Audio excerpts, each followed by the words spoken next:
কলম্বোর প্রেমদাসা স্টেডিয়ামের বাইরে আজ যা ঘটল সেটা দেখার জন্য বোধহয় খোদ পাকিস্তান ক্রিকেট বোর্ডও প্রস্তুত ছিল না। আর সত্যি বলতে কি, আমরা যারা ক্রিকেট কভার করি তারাও এমন দৃশ্য আগে খুব একটা দেখিনি। আজ শুধু ভারতের কাছে 61 রানের হার নয়, বরং তার পরবর্তী অধ্যায়টা পাকিস্তান ক্রিকেটের ইতিহাসে এক কালো দিন হিসাবে লেখা থাকবে। ভারতের কাছে এই লজ্জাজনক এবং ঐতিহাসিক পরাজয়ের পর পাকিস্তানি সমর্থকদের মনে যে ক্ষোভের আগুন জ্বলছিল তা আজ আক্ষরিক অর্থেই আগ্নেয়গিরির মতো বিস্ফোরিত হয়েছে।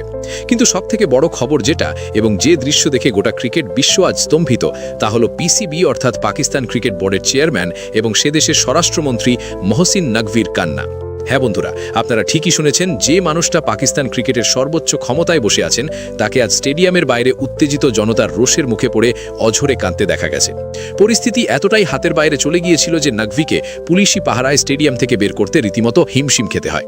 আজকের এই ভিডিওতে আমরা মহসিন নকভির সেই কান্নার পেছনের আসল কারণ এবং ভারতের দাপট নিয়ে তার সেই বিস্ফোরক বয়ান নিয়ে আলোচনা করব, যা ইতিমধ্যেই সোশ্যাল মিডিয়াতে তোলপাড় ফেলে দিয়েছে।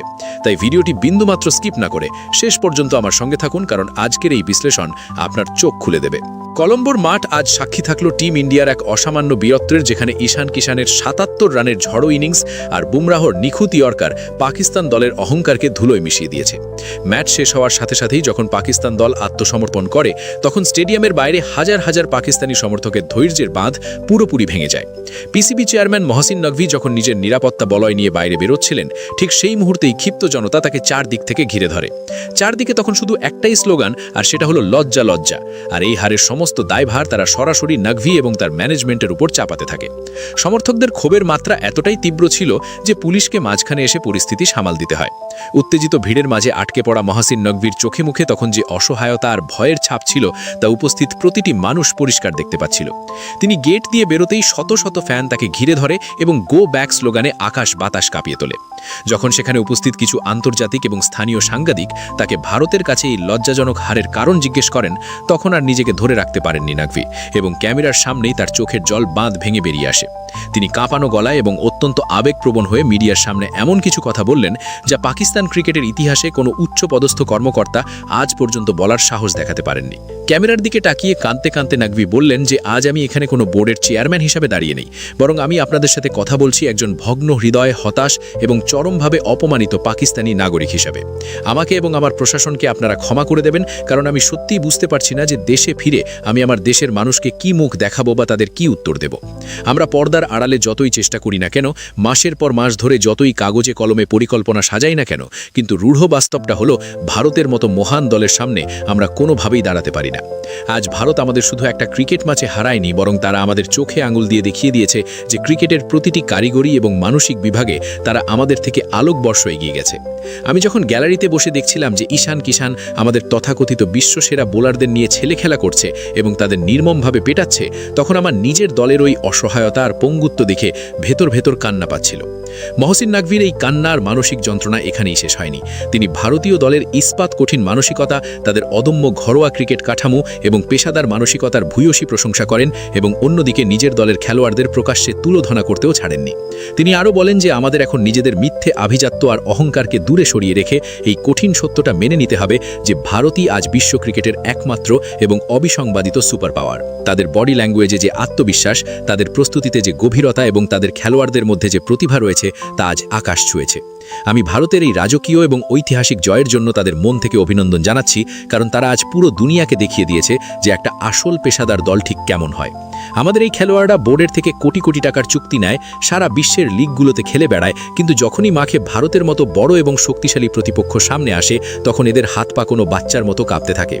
আজ আমি এই কটু সত্যটা উপলব্ধি করলাম যে আমরা পাকিস্তানিরা শুধু কথাতেই বাঘ আর শুধু কথাতেই বড় বড় বুলি আওড়াতে পারি, কিন্তু টিম ইন্ডিয়া মাঠে তাদের কঠোর পরিশ্রম দিয়ে কাজ করে দেখায়।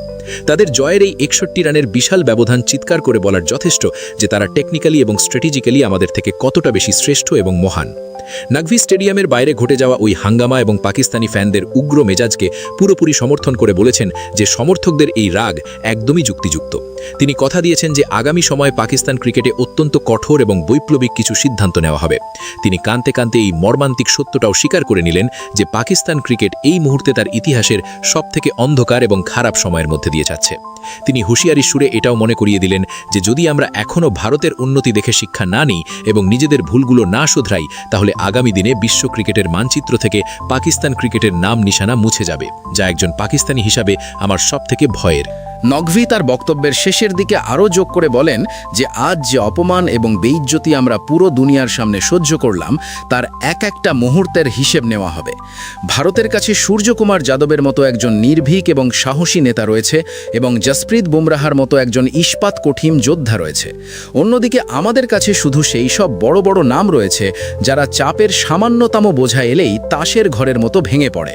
আমি আজ আমার দেশের কাছে প্রতিজ্ঞা করছি যে এই লজ্জাজনক হারের পর পাকিস্তান ক্রিকেটের এমন এক মেজর সার্জারি করা হবে যা ইতিহাস মনে রাখবে।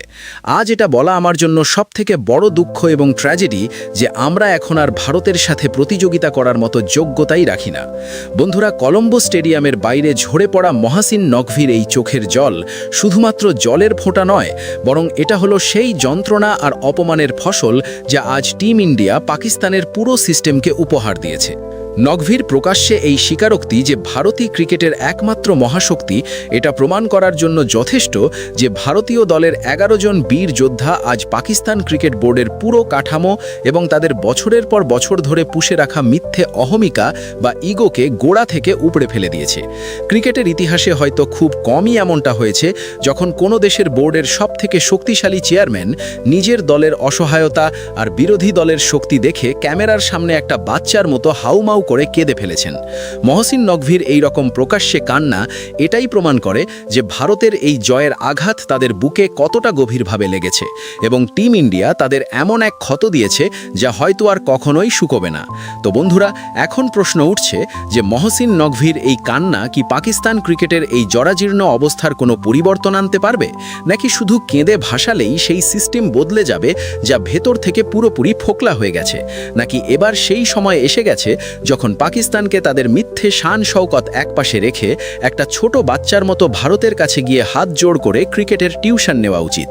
তাদের কি উচিত নয় ভারতের সেই ঘরোয়া কাঠামো, সেই অনুশাসন এবং সেই মেন্টাল টাফনেস বা মানসিক দৃঢ়তা শেখা যা আজ টিম ইন্ডিয়াকে দুনিয়ার মুকুটহীন সম্রাট বানিয়ে দিয়েছে?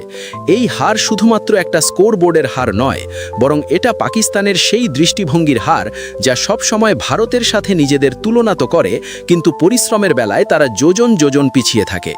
নকভির এই দীর্ঘশ্বাস আজ প্রত্যেক সেই পাকিস্তানি খেলোয়াড়ের জন্য এক সতর্কবাণী যারা মাঠে লড়াই করার বদলে কেবল অজুহাত তৈরি করতে ব্যস্ত থাকে। এর মধ্যে আরও একটা ঘটনা ঘটেছে যা আপনাদের মন ছুঁয়ে যাবে, আর সেটা হলো হার্দিক পান্ডিয়ার এক অনন্য সৌজন্যবোধ যা সবাইকে আবেগপ্রবণ করে দিয়েছে। ম্যাচ শেষে হার্দিক পান্ডিয়া নিজে পুরস্কার নিতে অস্বীকার করেন এবং সেই man of the match award তিনি ঈশান কিষানের হাতে তুলে দেন। হার্দিক বলেন যে সূর্যের মতো ঈশানের এই সম্মানজনক ইনিংস আমার হৃদয় ছুঁয়ে গেছে এবং এই মুহূর্তটা আমার ক্রিকেট কেরিয়ারের জন্য অত্যন্ত স্পেশাল হয়ে থাকবে। হার্দিক পান্ডিয়া আরও বলেন, এই মঞ্চে আমি সবার আগে ঈশান কিষানকে ধন্যবাদ জানাতে চাই, কারণ ঈশান পুরো ম্যাচে যে দুর্দান্ত ইনিংস খেলেছে তার জন্যই হয়তো ভারত আজ এই ম্যাচটা জিততে পেরেছে। এমন খেলোয়াড় যাদের ইনিংস ম্যাচের মোড় ঘুরিয়ে দিতে পারে তাদের জন্য কোনো পুরস্কারই যথেষ্ট নয়, কিন্তু ঈশান আমার জন্য এই অ্যাওয়ার্ড নেওয়ার যে সিদ্ধান্ত নিয়েছে এবং এই জেস্চার আমার জন্য সব সময় স্মরণীয় হয়ে থাকবে। তো বন্ধুরা, এই ভিডিওতে আপনারা এখনো পর্যন্ত দেখলেন মুদ্রার এক পিঠ। এবার আসুন দেখা যাক মুদ্রার অন্য পিঠটা। ভাই, পাকিস্তানের সেই পলাতক মহসিন নকভি, যাকে ট্রফি চোর বললেও ভুল হবে না, তিনি কিন্তু এই ম্যাচ শেষ হওয়ার আগেই ভয়ে পালিয়ে গেছেন। এখন তার পালানোর আসল কারণটা শুনুন। দেখুন ভাই, এই মহসিন নকভি খুব বুক ফুলিয়ে পাকিস্তানের উকিল সেজে এসেছিলেন। তিনি ভেবেছিলেন ভাই পাকিস্তান টিম খেলছে, আইসিসির কাছ থেকে বেশি রেভিনিউ বা টাকার প্রতিশ্রুতি নিয়ে নিয়েছি, এবার তো আমরা ম্যাচও জিতব, আমাদের তো এই হয়ে যাবে ওই হয়ে যাবে, আর ভাই আমরা তো খুব বড় ব্যবধানে ইন্ডিয়াকে হারিয়ে দেব। কিন্তু হলোটা কি? হলো এটাই যে ঈশান কিষান প্রথমে যে ব্যাটিংটা করলো সেটা দেখেই তো তাদের 12টা বেজে গিয়েছিল। আমি এখানে মহসিন নকভির কথা বলছি।